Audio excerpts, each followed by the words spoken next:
कन्हैया जी, आई wash कौन कर रहा है? नहीं, आपका सवाल जो है बड़ा बढ़िया है कि नीतीश के मन में क्या चल रहा है। नीतीश के मन में क्या चल रहा है ये सवाल जो है आप भी नहीं जानती हैं, भगवान श्री राम भी नहीं जानते हो। नीतीश जी एक अद्भुत चीज है, ये जान लीजिए।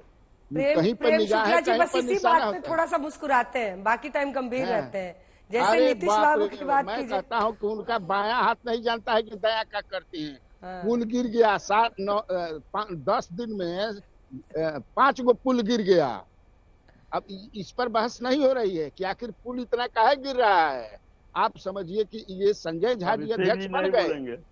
आज संजय झा जी के अध्यक्ष बने, इसका मतलब यहीं से इति श्री रेवा खंडे इनका है।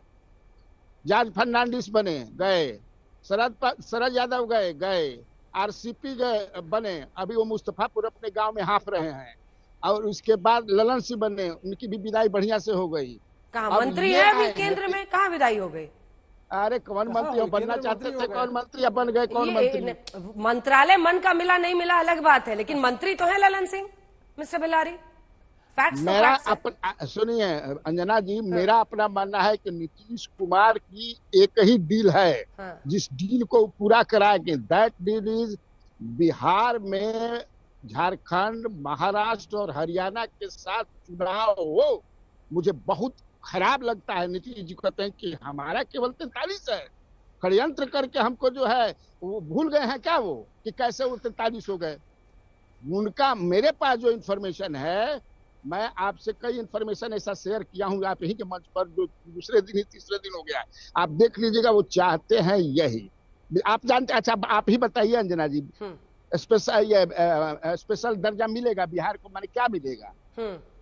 कई गो स्टेट लाइन में है। हाँ पैसा दे सकते हैं, स्पेशल पैकेज दे सकते हैं, विशेष राज्य का दर्जा, ये मूर्ख बनाने वाली बात है। लालू जी कहते थे, वो भी मूर्ख बनाते हैं, ये भी कहते थे। आप मांग करते रहिए, मांग मानने वाली ना मांग होनी चाहिए।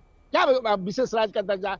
कम से कम 15 गो स्टेट लाइन में आ जाएगा। बिहार का कौन सा नेता है कन्हैया जी जो बिहार को मूर्ख नहीं बना रहा है? सब बना रहे हैं मूर्ख। फिर मैं कहाँ कह रहा हूँ? आप पैकेज मांगिए, पैसा आइए। पुल बिगड़, पुल अच्छा पुल जो गिर रहा है, क्या कार्रवाई हो रही है? कोई कार्रवाई नहीं हुई है। मेरे पास पुख्ता ये सब है, मैं भी जर्नलिस्ट हूँ। सबको जो है सबको छोड़ दिया जाता है, सब छूट जाते हैं, क्योंकि मिली भगत होती है, इसीलिए छूटते हैं। हाँ, मिली भगत होती है। पूरा मिलेगा। आखिर किस तरह से ये कॉन्ट्रैक्ट्स दिए जाते हैं, कौन सा कॉन्ट्रैक्टर कैसे काम करता है, कैसे ये पुल गिर रहे हैं, सबको समझ में आता है, लेकिन परिस्थिति जो है वो सबके सामने है। जल्दी से एक एमएलए जो है इन्हीं के दल के हैं, वो बड़ा हल्ला कर रहे थे जो भागलपुर में पुल गिर गया था, 1,000 करोड़ 1,500 करोड़ का था। एक बड़े नेता ने कहा एक अधिकारी से, अरे देखिए ना क्या हल्ला कर रहे हैं, जरा समझ लीजिए, जरा समझ लीजिए। समझ लिए, हो गया। ये हो रहा है और कह रहे हैं कि यहाँ विकास हो रहा है, वहां भी। हाँ ये भी बात है कि नीतीश कुमार 15 में आए, 2005 में आकर के टर्निंग अराउंड किया उन्होंने, 5 साल काम किया उन्होंने।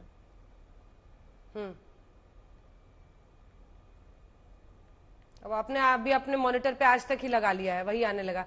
प्रेम शुक्ला जी इसका जवाब दीजिए। एक तो जो परिस्थितियां हैं, क्या विशेष राज्य का दर्जा सिर्फ लोगों की आंखों में धूल डालने का एक हथियार बन गया है? और दूसरा, कानून संविधान की जो 9वीं अनुसूची है उसमें आरक्षण के मुद्दे को डालने की जो बात है, आज जो कहा गया है राष्ट्रीय कार्यकारिणी में जेडीयू के, दोनों पर डायरेक्ट कमिटमेंट आपका क्या है? बीजेपी का क्या कमिटमेंट है सर? देखिए आदरणीय कन्हैया बेल्लारी जी बहुत ही खांटी पत्रकार है, हमारे बहुत पुराने जानने वाले व्यक्ति हैं, और वो बिहार की राजनीति पर बड़ी गहरी समझ रखते हैं और बड़े मुखर व्यक्ति हैं, तो बहुत सारी बातें उन्होंने की। देखिए साफ तौर पर है कि भारतीय जनता पार्टी, जनता दल यूनाइटेड, राष्ट्रीय जनता दल, हर कोई जानता है कि बिहार को लेकर जब बात आती है पैकेज की, बिहार के विकास की, तो साफ तौर पर आदरणीय मोदी जी से बेहतर किसी ने काम नहीं किया, और वो सबके सामने है। 2,80,000 करोड़ रुपए और 14,80,000 करोड़ रुपए, साफ तौर पर अंतर दिखाई देता है। 56,000 करोड़ रुपए सिर्फ रेलवे बेहतर काम कर, रेल मंत्री रहते हुए भी लालू जी जो है वो 5 वर्षों में कुछ नहीं कर पाए थे रेलवे के लिए। बिहार में 14,000 करोड़ रुपए दे दिया गया, वहाँ हाईवेज के जो है वो बेहतर 22,000 करोड़ रुपए बीच में नहीं दिए गए। मैं आऊंगी आपसे जवाब ले लूंगी, इसके बाद आप ही रुपए दिए गए वहाँ जो ग्रामीण सड़कों के निर्माण के लिए, एयरपोर्ट्स के मतलब आप यही कह रहे हैं ना कि जब इतना पैसा दिया ही जा रहा है तो विशेष राज्य का दर्जा मांगना गलत है, आप ये कह रहे हैं? नहीं, मैं गलत बिल्कुल नहीं कह रहा हूं। मैं कह रहा हूं कि विशेष पैकेज देकर अब बिहार को विकसित बनाने के लिए हमारा कमिटमेंट स्पष्ट है। जातीय जनगणना पर भारतीय जनता पार्टी की नीति स्पष्ट है, बिहार में हमने समर्थन किया और देश में भी आदरणीय गृह मंत्री जी कह चुके हैं कि हमको जातिगत जनगणना करना चाहिए, लेकिन वो त्रुटिपूर्ण ढंग से ना होने पाए, सतर्कतापूर्ण करना चाहिए, बहुत स्पष्ट है। आरक्षण के संदर्भ में भी हमारी नीति स्पष्ट है। अब वो जो है 9th शेड्यूल में हो या ना हो, ये संवैधानिक जो है इस पर जो है विमर्श करना जो है सरकार का दायित्व है, तो सरकार उस पर विमर्श करेगी। और नीतीश कुमार जी जैसा व्यक्ति जब कोई प्रस्ताव ले आता है तो निश्चित तौर पर उस पर संवैधानिक विमर्श होगा। उस पर संवैधानिक, कन्हैया जी एक कमेंट इस पर मैं चाह रही हूँ। दोनों मुद्दों पर वो कह रहे हैं, और जो आरक्षण पर प्रस्ताव पास हुआ है जिसमें 9वीं अनुसूची में आरक्षण के मुद्दे को डालने की बात है, बढ़ाने की, उस पर भी वो कह रहे हैं कि विवेचना के लिए तैयार है बीजेपी। मुझे लगता है कि इसी मुद्दे पर कहीं नीतीश जी अलग न हो जाए, भाजपा नहीं मानेगी। आरक्षण का जो मुद्दा है आपका, कन्हैया जी मुझे समझ नहीं, कन्हैया जी को दिखाइए कहाँ गया उनका चेहरा। कन्हैया जी आपका मुझे समझ नहीं आ रहा। शुरू में हम और आप सहमत थे कि नीतीश बाबू के मन में क्या चल रहा है कोई नहीं बता सकता। अब आप कह रहे हैं कि आपको पता है चुनाव जल्दी कराएंगे। अब आप कह रहे हैं आपको पता है कि वो अलग हो जाएंगे बीजेपी से। कौन बोल सकता है? ना सुनिए ना, ये नीतीश जी कब, नीतीश जी तो जब जिसके साथ राजद के साथ भी गए थे तो बोले थे कि मैं जिंदगी में अब कहीं नहीं जाऊंगा, भाजपा के साथ मैं जा ही नहीं सकता हूँ, मरना पसंद करूंगा। अब फिर वही कह रहे हैं यहाँ पर, तो उनके बात पर कौन विश्वास करे? नीतीश कुमार के बात पर कौन विश्वास करे? आरक्षण का मुद्दा जो है, पहले चुनाव कराएंगे। अरे हम देख रहे हैं ना, तैयारी चल रही है। अफसरों से बात होती है। कई यहाँ मैं 3 दिन से दिल्ली में हूँ, अभी आपसे जुड़ना था, एयरपोर्ट पर मैं हूँ पटना, इसीलिए मैं जानता हूँ यहाँ भी कई नेता, हाँ कई लोगों से बातचीत हुई मेरी, यहाँ भी कई नेताओं से मिला, वो लोग सब तैयारी में हैं। कह रहे हैं कि हम लोग को लगता है कि ये बिना चुनाव कराए मारेंगे। वो घुट करके वो कहते हैं कि भाई 43, आप समझ नहीं रही है, 43। वो अभी भी डरे हुए हैं कि कहीं भाजपा वाले हमारे MP को न तोड़ ले, हमारे MLA को। तो अंदर की जो बातें आ रही हैं, राजनीति में कब क्या हो, अभिषेक जी राजनीति में कब क्या हो बताना मुश्किल है, लेकिन एक बात सच्चाई है कि नीतीश बाबू जिसके करीब आते हैं उसको फिर वो शक की निगाह से देखने लगते हैं। उसकी हर हरकत पे उनको शक होता है, उनको लगता है उनकी पार्टी को तोड़ा जा रहा है, उनके जो अध्यक्ष हैं उन्हीं को उधर ले जाया जाएगा। RCP सिंह के साथ क्या हुआ, और ये पूरा एक लंबा इतिहास रहा है। ऐसे एक नाम मैं नहीं लेना चाहती हूँ, शायद एम्बैरेसिंग हो आपके नेता के लिए, लेकिन एक पूरी लिस्ट है। फिर सबको, अपने नेताओं को भी शक की निगाह से देखने लगते हैं। इसका तो कोई इलाज है नहीं। अंजना जी, अभी कन्हैया भेलारी जी ने विश्लेषण किया, अपने हिसाब से विश्लेषण किया। हम ऐसे भी इनके विश्लेषण को बिहार में भी सुन पाते हैं, जिस तरह से ये खबरों का विश्लेषण करते हैं उसे बताते हैं। अब मसला ये है ना कि नीतीश जी के बारे में प्रिडिक्शन लोग करते रहते हैं, लेकिन नीतीश कुमार जी ने जब भी जो भी फैसला लिया है पूरी मजबूती के साथ लिया है, चाहे वो पार्टी के अंदर फैसला करना हो या नीतियों को लेकर फैसला करना हो। और ये बातें जब कही जाती है कि नीतीश जी पर कौन भरोसा करेगा, अरे भाई सार्वजनिक राजनीतिक जीवन में सबसे बड़ा पैमाना भरोसे का क्या है? जनता ही है ना। और जब जनता उनके चेहरे पर मुहर लगाती है, जिस भी गठबंधन में वो होते हैं, तब तो बात ही खत्म हो गई। तो नीतीश जी के चेहरे पर मुहर, उनकी सोच पर भरोसा, राजनीति में उनकी विश्वसनीयता, उपयोगिता, सब कुछ जनता साबित करती है। इसलिए हम इस बात की परवाह नहीं करते हैं कि कौन व्यक्ति क्या बोल रहे हैं। और दूसरा, आपने तो मेरे मुंह की बात छीन ली अंजना जी, मैं भी वही कहना चाह रहा था कन्हैया भेलारी जी को कि अभी जब हमने डिबेट शुरू किया, अपने शुरुआती संबोधन में उन्होंने कहा कि नीतीश जी के मन में क्या है ये बता पाना बड़ा मुश्किल है। लेकिन अभी आप जब देखेंगे तो बिहार से जितने पत्रकार हैं, जितने लोग डिजिटल मीडिया पर अपना विश्लेषण प्रस्तुत करते हैं, हर कोई नीतीश जी के मन में क्या है इसी बात पर विश्लेषण करके अलग अलग प्रेडिक्शन कर रहे होते हैं।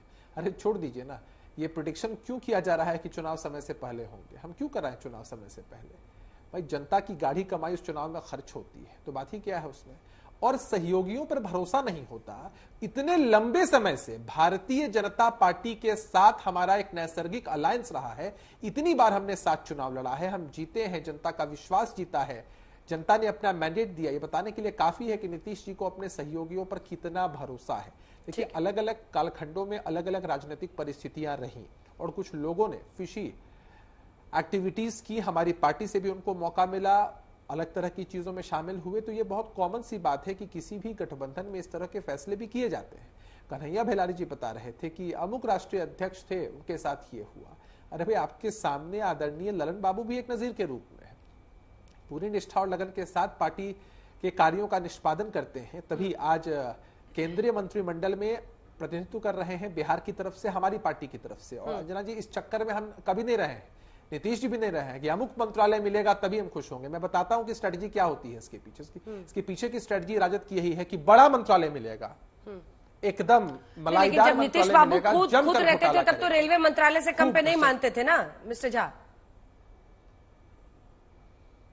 नहीं, ये मानने वाली बात नहीं है ना। अच्छा अंजना जी, मुझे एक बात बताइए, कल बिहार में खबर चल गई, मैं एक बात कह दूं, कल बिहार में खबर चल गई कि सम्राट चौधरी जी मिले हैं मुख्यमंत्री से, इसका मतलब है कि एक डिप्टी चीफ मिनिस्टर को बिहार में हटाया जा रहा है। अरे गजब की बात है भाई, किसी प्रदेश में मंत्रिमंडल ये तो हम दर्शकों से कहते ही रहते हैं कि जब तक खबर आज तक पे ना चले उसको खबर ना माने। मुझे एक बार आप जाने दीजिए जरा, आप आरजेडी की भी तरफ प्रोफेसर साहब बहुत देर से बोलना चाह रहे हैं। चित्रंजन जी, हम एक छोटा सा बोल लीजिए भेलारी जी, पता नहीं आपका सिग्नल कब कट जाए एयरपोर्ट पे। आप अभिषेक जी जानते हैं, पिछली बार जब नीतीश जी भाग रहे थे इधर से उधर, तो फोन किया एक दिन पहले अमित शाह ने कि मैंने सुना है कि आप फिर उधर क्या बात करते हैं, कहाँ से सुन लेते हैं आप लोग, मैं कहीं नहीं जा रहा हूँ, आपके ही साथ रहूंगा। दूसरे दिन भाग गए। अब भी जो है, जिस दिन काउंटिंग हो रही थी 4 तारीख को, 100% पक्का इन्फॉर्मेशन की अमित शाह जी ने 2 बार सीएम हाउस में फोन किया था, सीएम से बात किया, नहीं मैं सुन रहा हूँ, अतः ना कहा कर रहे। अबे नीतीश जी इतना समझिए कि अविश्वसनीय आदमी हो गए हैं कि उन पर कोई विश्वास नहीं करता है, वोट बैंक बना लिए हैं। कैसे नहीं करता है, अति पिछड़ा का वोट कैसे नहीं करता है मिस्टर भेलारी? सीटें वो 12 जीत कर लाए। आरजेडी तेजस्वी यादव के इर्द गिर्द इतनी चर्चा होने के बावजूद आप उनकी सीटें देखिए। दूसरी तरफ यही आरजेडी उनको कोसती है, जब उनसे अलग होती है फिर उनको गले लगा लेती है। तो ये दोनों पर क्यों नहीं आरोप लगता बीजेपी और आरजेडी पे? ये बीजेपी वालों को देखिए, हिम्मत ही नहीं जुगाड़ पाते अपने दम बूचे वहां पर चुनाव लड़ने की। सीटें उनसे ज्यादा लाते हैं फिर भी उनको सीएम बनाते हैं। तो चुनाव जीतना विश्वसनीयता दो बात है। हम और आप जितना बोल रहे टीवी पे बैठ कर मिस्टर भेलारी, हम और आप बोल रहे टीवी पे, कोई उन पर भरोसा नहीं करता, कोई उन पर भरोसा नहीं करता, लेकिन बीजेपी वाले भी करते हैं, आरजेडी वाले भी करते हैं, और जनता भी सीटें जिता के उनको ऐसी स्थिति में पहुंचा देती है। क्या मैं सही नहीं कह रही हूँ? ना ठीक है, आप सही कह रही हैं। आप सही कह रहे हैं। चलिए चलते हैं एक बार चित्रंजन जी पास। अब इस पर ज्यादा मैं बहस नहीं करूंगा।